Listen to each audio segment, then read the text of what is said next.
దేవుడు మనల్ని కాపాడుతున్నాడు కదండి. 121 కీర్తన మనం చూస్తాం. ఇశ్రాయేలును కాపాడువాడు కునుకడుని దేవుడు కాపాడుతున్నాడు. కానీ మనల్ని మనం కూడా ఏం చేయాలి చెప్పండి? కాచుకోవాలి, కాపాడుకోవాలి. ఏం కాపాడుకోవాలి?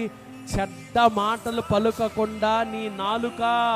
ఈ నాలుక చాలా ప్రమాదకరమైందండి. ఈ నాలుగుతోనే దేవుని సన్నిధికి వచ్చి ఆహా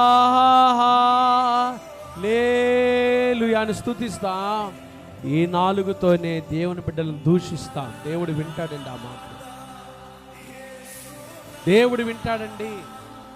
దైవ సేవకుడైన మోషేకి విరోధంగా అహరోను మిరియాము మాట్లాడిన మాటలు దేవుని విన్నాడనే మాట మనం చూస్తాం. దేవుడు విన్నాడు. దేవుడు వింటాడండి. మనం మాట్లాడే ప్రతి మాట ఆయన వింటాడు. మన ప్రతి మాట ఆయన వింటాడు, జాగ్రత్తగా ఆలకిస్తాడు. ప్రియమైన దేవుని బిడ్డలారా, కాబట్టి దేవుని సన్నిధిలో భయభక్తులు కలిగి జీవించడం మనం నేర్చుకుంటే అది మనకి ఎంత ఆశీర్వాదమో, అది మనకెంత క్షేమమో, అది మనకెంత దీవెన, అది దీర్ఘాయుష్కు మూలమవుతుంది.